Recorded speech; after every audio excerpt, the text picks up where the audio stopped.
तो मित्रों जय सोमनाथ। ओम नमः शिवाय। प्रिय મિત્રો, તમારો દિવસ શુભ રહે, મંગલમ રહે, શુભકામના। હું બિલીમરાથી જોગીભાઈ વ્યાસ આપ સૌનું આપણી ચોકસમાં પુનઃ હાર્દિક સ્વાગત કરું છું। મિત્રો, આજરોજ જોઈશું આજનું શુભ પંચાંગ। આજે તારીખ છે 24/11/2024 ને રવિવાર, કારતક વદ નોમ તિથિ છે। આજે જે બાળકનો જન્મ થાય છે ને તિથિ ગણાય છે નોમ। આ નોમ તિથિ આજે રાત્રે 10:20 પૂર્ણ થઈ જાય અને ત્યાર પછી જે બાળકનો જન્મ થાય ને દશમ તિથિ ગણાશે। આજે જે બાળકનો જન્મ થાય છે એનું નક્ષત્ર ગણાય છે પૂર્વ ફાલ્ગુની। આ પૂર્વ ફાલ્ગુની નક્ષત્ર આજે રાત્રે 10:16 પૂર્ણ થઈ જાય છે અને ત્યાર પછી જે બાળકનો જન્મ થાય એનું ઉત્તરા ફાલ્ગુની નક્ષત્ર ગણાય છે। આજે જે બાળકનો જન્મ થાય છે એનો યોગ ગણાય છે વૈધૃત।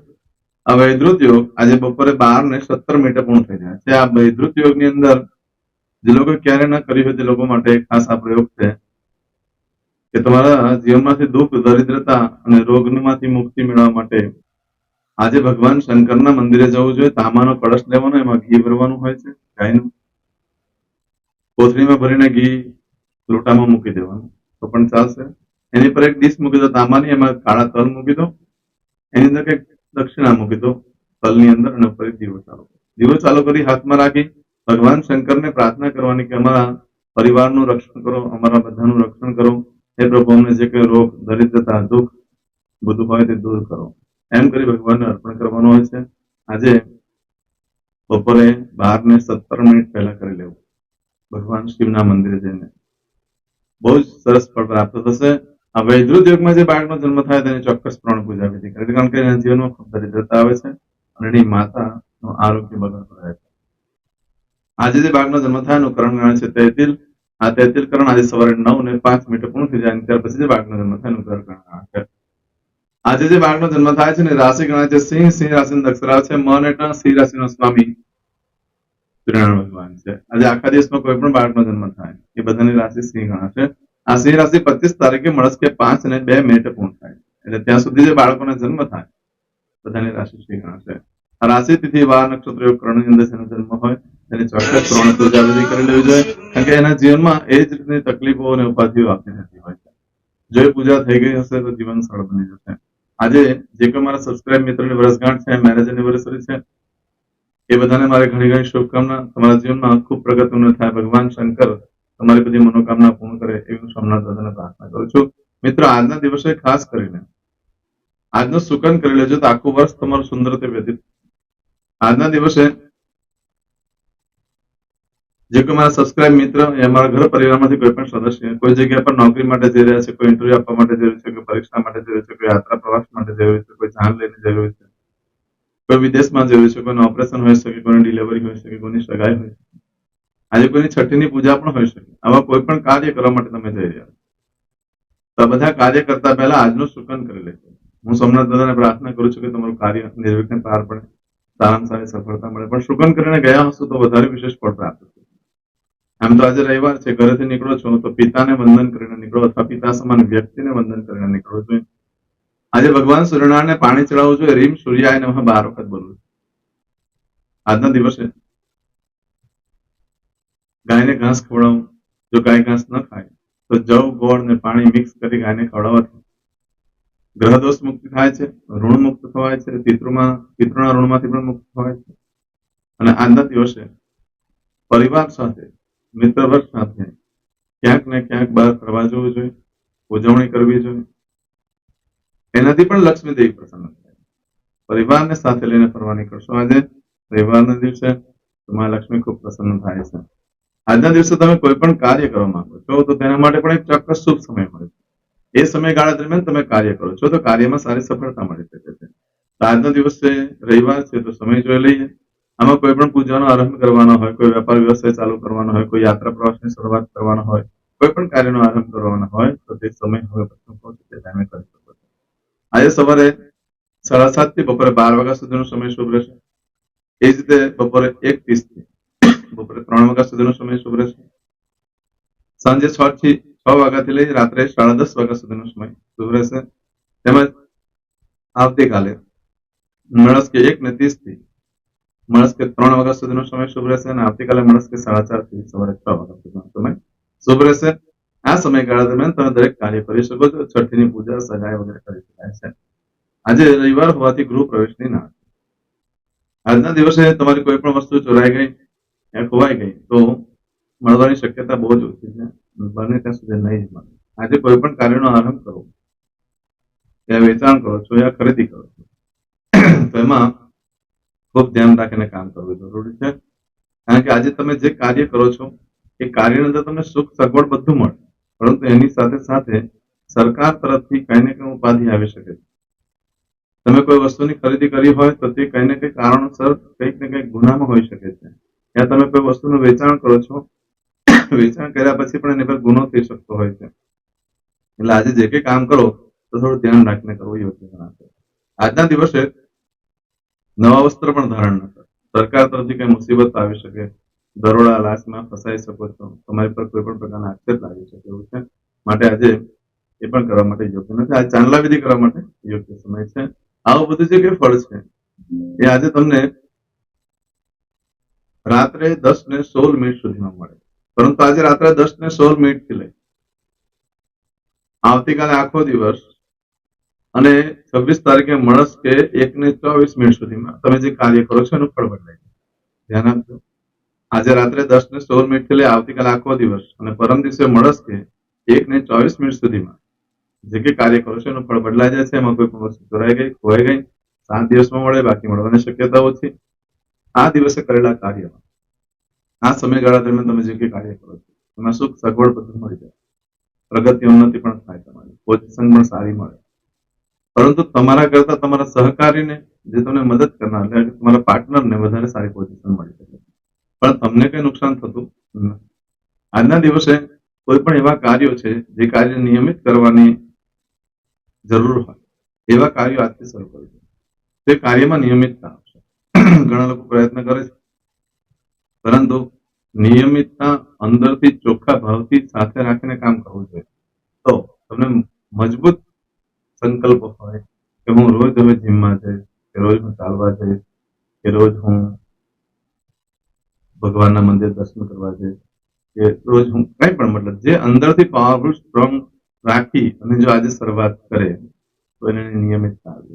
આજે જેને દવા લેવાનું હોય, જેને અસાધ્ય રોગો થયા હોય છે, જે લોકો દવા લેવાનું ભૂલી જતા હોય છે ઘણી વાર, એ લોકો આજથી દવા લેવાનું ચાલુ કરે છે તો નિયમિતતા આવી જશે અને રોગમાં પણ ફરક થઈ જશે. સૌથી મોટી વસ્તુ એ છે કે આપણાથી નથી થતી એ છે ભગવાનની પૂજા, એ છે ધર્મ કાર્ય. જે રોજ ભગવાનની પાસે તમારા ઘરમાં એક દેવસ્થાન છે. ભગવાનને રહેવા માટેની એ જગ્યા નથી, ભગવાન પાસે બહુ મોટા પ્લોટ છે, પરંતુ ભગવાનને ત્યાં રાખી અને આપણા ઘરની અંદર સારું વાતાવરણ બનાવવા માટે તેની એ જગ્યા આપણે નક્કી કરેલી હોય છે. ત્યાં તમે જે કંઈ મંત્ર જાપ કરો છો એનાથી ઘરનું વાતાવરણ બદલાતું હોય છે. ઘરમાં રહેવા વાળાને પણ શુદ્ધ બુદ્ધિ પ્રાપ્ત થતી હોય છે. એના કારણે ઘરમાં આનંદ આવતો હોય છે. એક જ જગ્યા એવી છે જે તમારા ઘરની નેગેટિવિટી કાઢી નાખતી હોય છે, દેવસ્થાન. એ દેવસ્થાન ક્યારે કામ આવશે, એ ક્યારે અસર કરી શકે કે તમે ત્યાં નિત્ય ભગવાનની પૂજા કરો, નિત્ય મંત્ર જાપ કરો છો. એ મંત્ર જાપમાં એ પાવર છે કે તમારા ઘરની અંદર નેગેટિવિટી બધી દૂર કરે. તમારે જો નિયમિતતા કઈ લાવવાની જરૂર છે તો નિત્ય પૂજા, ભગવાનની પૂજા રોજ કરવી જોઈએ, રોજ મંત્ર જાપ કરવા જોઈએ. બીજું ન કંઈ કરો, તમને જે ભગવાનની પર શ્રદ્ધા હોય, વિશ્વાસ હોય એનું નામ જપો તો પણ જીવન બદલાઈ જતું હોય છે. આજથી એ પણ તમે શરૂ કરી શકો છો. આજના દિવસે નવા વસ્ત્ર દરેક જણા ધારણ કરવા જોઈએ. આ સમયગાળા દરમિયાન ધારણ કરવાથી તંદુરસ્તી સારી રહે. બીજું, જાવક ઘટી જાય અને આવક વધી જાય. અને વકીલનું કામકાજ કરતા હોય એ લોકો ખાસ આ દિવસે નવા વસ્ત્ર ધારણ કરવા જોઈએ. નવા વસ્ત્ર માટે કાયમ કહું છું કે ક્યારેય કોઈ ન પહેર્યા હોય ત્યારે નવા તો સારો લાભ થઈ શકે છે. એ લોકોને પણ વકીલના કામકાજમાં પણ આજનો દિવસ નિયમિતતા લાવવા માટે જે કાર્ય કરશો એમાં ઘણી સારી સફળતા મળી શકે એમ છે. આવું બધું જે ફળ છે એ આજે રાત્રે 10:16 લઈ આવતીકાલે આખો દિવસ ને બીજે દિવસે 24 તારીખે મળશે 1:24 સુધીમાં તમને ફળ પ્રાપ્ત થાય. આજે મુહૂર્તો જોઈ લઈએ, લગ્નના મુહૂર્તો, ખાસ મુહૂર્તો વગેરે આજે જોઈ લઈએ. આજે 24 તારીખને રવિવારની નોંધ છે. આજે લગ્ન માટે કોઈ મુહૂર્ત નથી આપ્યું. આજના દિવસે વાસ્તુ કરવા માટે પણ કોઈ મુહૂર્ત, એમ પણ રવિવાર મંગળવાર વાસ્તુ થતું નથી અને ખાસ મુહૂર્ત પણ નહીં થઈ શકે રવિવાર મંગળવારે. આજે સગાઈ કરી શકાય છે. આજે કરશો આજનો સંકલ્પ, તમસીમાં પાણી લઈ લો. અદ્યતનમાસનમ માસોત્તમ બ્રહ્મ પવિત્ર કાર્તિક માસે શુભે કૃષ્ણ પક્ષ નવમ્યાયામ ભાનુવા શ્રવિત્તાયામ. હવે દરેક જણા પોતાનું સાચું નામ બોલી દો. તમારું ગોત્ર ખબર હોય તો ગોત્ર બોલી દેવાનું.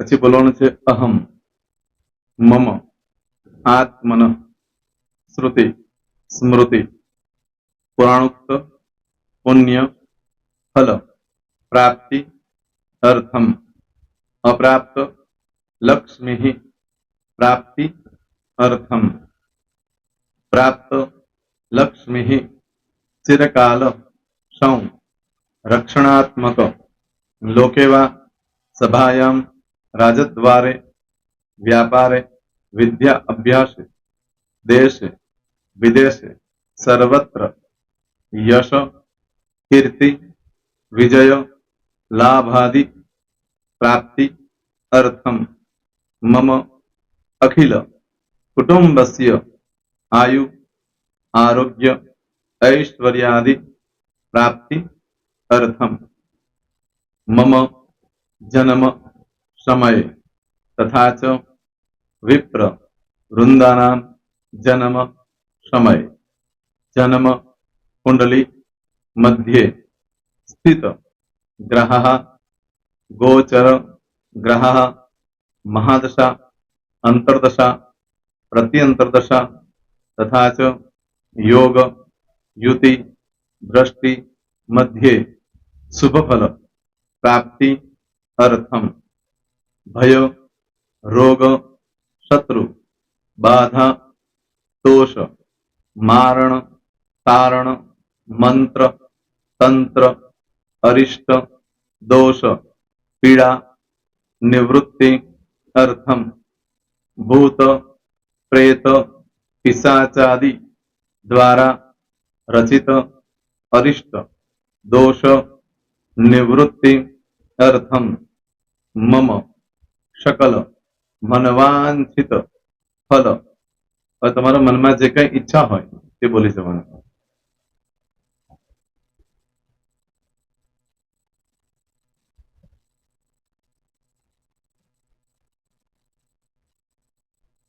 બોલવાનું અનુસારતઃ सकल मनवांछित फल प्राप्ति अर्थम. હવે જે બરકતની પૂજા વાળા છે એ લોકો તો આ બધું બોલવાનું જ હોય છે, એ લોકો માટે કોઈ સ્પેશિયલ નથી. પણ જે લોકોએ હવે જે કહું છું તે લોકોએ જ બોલવાનું, જેના લગ્ન થઈ ગયા હોય એ લોકોએ બોલવાનું છે. મમ દાંપત્ય જીવન મધ્યે સુખાકારી પ્રાપ્તિ અર્થમ પુત્ર પૌત્રાદિ સંતતિ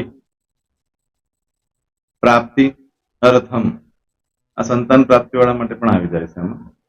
દીર્ઘ આયુ આરોગ્ય ઐશ્વર્યાદિ પ્રાપ્તિ અર્થમ. તથા ચ હવે જેના લગ્ન નથી થયા તે લોકોએ બોલવાનું. મમ જટટી વિવાહ યોગ પ્રાપ્તિ અર્થમ વિવાહ પશ્ચાત દાંપત્ય જીવન મધ્યે સુખાકારી પ્રાપ્તિ અર્થમ. હવે જે લોકોને સંતાન પ્રાપ્તિ નથી, જે લોકોને સંતાન પ્રાપ્તિ છે કરવી છે એ લોકોએ બોલવાનું. મમ દાંપત્ય જીવન મધ્યે સુખાકારી પ્રાપ્તિ અર્થમ તથા ચ દીર્ઘ આયુ આરોગ્ય ऐश्वर्यादि समन्वित संतति सुख प्राप्ति अर्थम.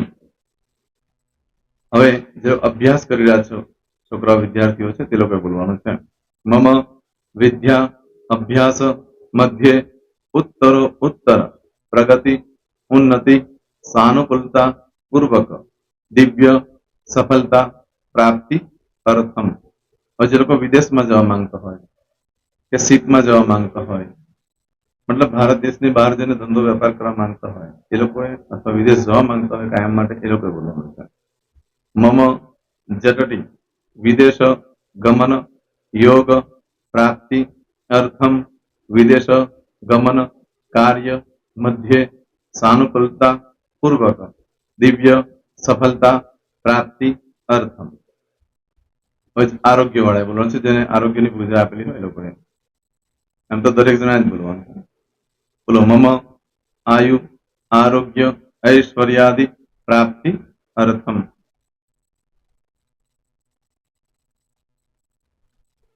હવે દરેક જણા બોલવાનું. સકલ મનવાંછિત ફલ પ્રાપ્તિ અર્થમ અદ્ય દિને પ્રધાન દેવતાનામ નિત્ય દિન અનુસાર્ધ પૂજન અર્ચન કર્મણી અહમ કરીશ્ય. પાણીવાળી થાળીમાં પાણી મૂકી દેવાનું છે. હવે તમારી બધી પૂજા જે મેં આપેલી છે એ પૂજા થઈ જાય, અથવા તો તમે રોજ પૂજા કરતા છો, મારી પાસેથી નથી લઈ ગયા, એ પૂજા થઈ જાય પછી ફરી પાછી ચમચીમાં પાણી લેવાનું. અહીંયા વિડીયોને સ્ટોપ કરી દેવાનું. પૂજા પતે એટલે પાછું આગળનું કરવાનું છે. અહીંયા વિડીયો સ્ટોપ કરી દેવાનો અને પૂજા પતે એટલે બોલવાનું છે વિષ્ણવે વિષ્ણવે વિષ્ણવે નમો નમઃ વિષ્ણુ સ્મરણ સર્વમ પરિપૂર્ણ અસ્તુ. એતાની ગંધ પુષ્પ ધૂપ દીપ નૈવેદ્ય તાંબૂલ દક્ષિણા પ્રદક્ષિણા સહિત ઋણુ મમ સકલ મનવાંછિત ફલ પ્રાપ્તિ અર્થમ પૂજન અર્ચન પ્રિયદાન નમમ. પાણી મૂકી દેવાનું, પાછું પાણી લેવાનું. પૂજન અર્ચન બ્રહ્માર્પણમસ્તુ. નીચે જમીન પર પાણી મૂકો, એમાં આંગળી ઘસી કપાળમાં તિલક કરી દો. કપાળમાં જમીન પર પાણી મૂક્યું છે એમાં. ત્યાર પછી ભગવાનને કહેવાનું કે હે પ્રભુ, આજે પૂજા કરતા કોઈ પણ પ્રકારની ભૂલચૂક થઈ ગઈ હોય તમને ક્ષમા કરજો. અમે તમારા બાળક છીએ પ્રભુ, તમારો ખૂબ આભાર માનું છું. આજે મારી પાસે તમારી પૂજા કરાવી, મારી મનોકામના પૂર્ણ કરી. પ્રાર્થના કરી દો. જગ્યા પરથી ઉભા થઈ શ્રીનારાયણ ભગવાનને પાણી ચડાવી દો અને નિત્ય કર્મ જે કરતા હોય તે કરો. જય સ્વામિનારાયણ. તમારો દિવસ શુભ રહે. તમે અને તમારો પરિવાર સુખી રહે, સંપન્ન રહે, સુરક્ષિત રહે, એ ભગવાન સોમનાથ દાદાને પ્રાર્થના. પ્રેમ મિત્રો, તમે મારા વિડીયોને લાઈક ના આપી હોય તો સૌથી પહેલા લાઈક આપી દો. અને ત્યાર પછી જો તમે મારી આ ચેનલ સબસ્ક્રાઇબ ન કરી હોય તો સૌથી પહેલા સબસ્ક્રાઇબ કરી લો અને બેલ આઇકોન ઓલ પર ક્લિક કરવાનું ભૂલશો નહીં, જેથી કરીને સૌથી પહેલા નવી વિડીયો જે કંઈ મૂકું એ તમને મળે. મિત્રો, કંઈ પણ મૂંઝવણ હોય તો મને આ નંબર પર તમે ફોન કરીને પૂછી શકો છો. મારો મોબાઈલ નંબર છે 9825546459. મિત્રો, કોમેન્ટ્સમાં જય સોમનાથ લખવાનું ભૂલશો નહીં. ફરી પાછા નવા વિડીયો સાથે મળીએ. ત્યાં સુધી સૌને જય સોમનાથ.